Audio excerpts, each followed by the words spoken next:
Masayang araw po, mga ka-PL. Nakarating po sa akin mula po sa isang kaibigan kong vlogger na di umano itong si Lisa Smugs Butod mga ka-PL ay nag-hire na ng sangkaterbang vlogger, influencer at TikToker para sila ang magkalkal ng mga balibalitang matagal na maaari po nilang gawing panira sa mga Duterte at higit sa lahat kay Tatay Digong.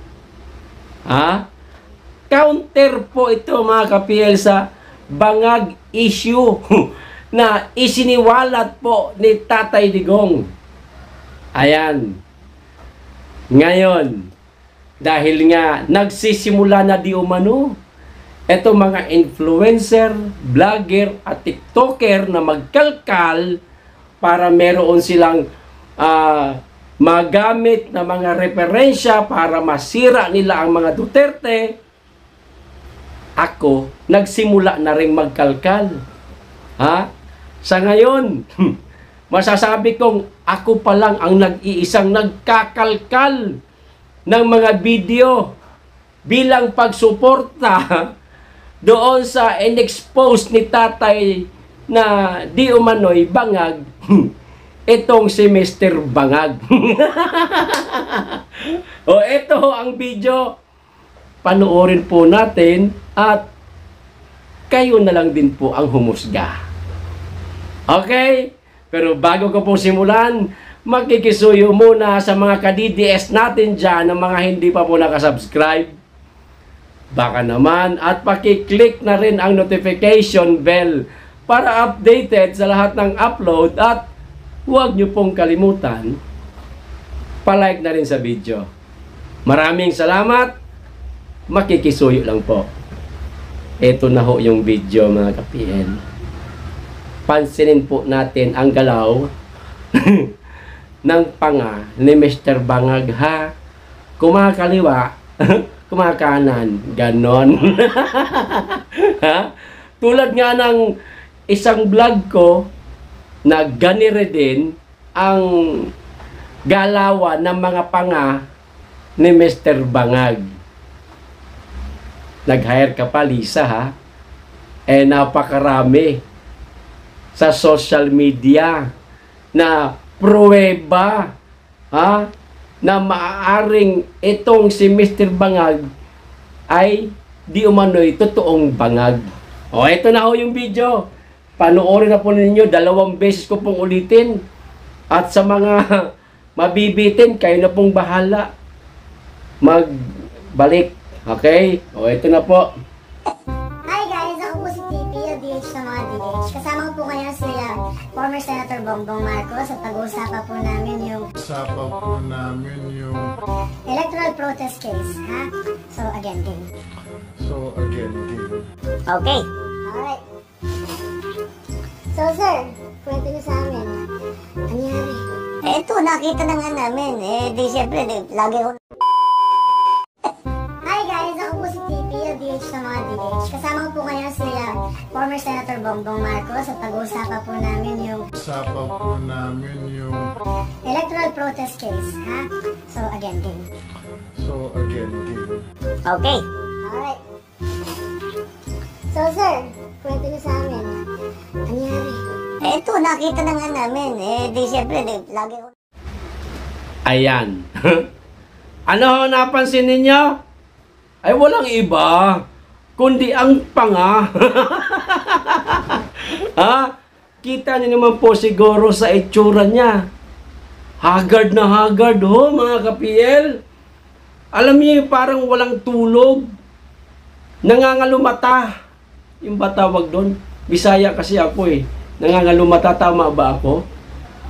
At panay po ang buntong hininga. Tapos ang likot ho ng bibig niya. Mga ganyan. Tapos biglang kakaliwa. Tapos ganun ulit. Tapos biglang kakanan. Yan. Kuwang-kuha, ano? Ha? Di ba? Ayon na rin sa mga kaibigan natin na mga dating gumagamit ng ipinagbabawal na gamot, ito di umano ay indikasyon ng isang taong gumagamit nga ng polvoron. Ayan. Sige. Mga influencer, vlogger, tiktoker, magkalkalan tayo. Napakarami ninyo. Isa lang ako ngayon. Ewan ko lang yung ibang mga ka-DDS natin dyan, ng mga vlogger. Baka magkalkal na rin sila at mapanood nila itong video na to. Pakishare po itong video na to, mga ka-PL, sa mga DDS vlogger din para matulungan ho nila ako. Kasi hindi ko po kakayanin ito mag-isa. Napakarami pong hinire ni Smugs. Di umano, bawat influencer or vlogger or tiktoker ka man, iba pa yung sa Facebook ha, iba yung sa YouTube, iba yung sa TikTok, iba pa yung sa Twitter. Kita nyo naman. Bawat isa ho sa kanila, kinakailangan di umano makapag-upload ng paninira kay Tatay Digong at sa mga Duterte ng 3 beses sa isang linggo. Ayan, 3, 6, 9, 12. So, 12 video sa isang buwan.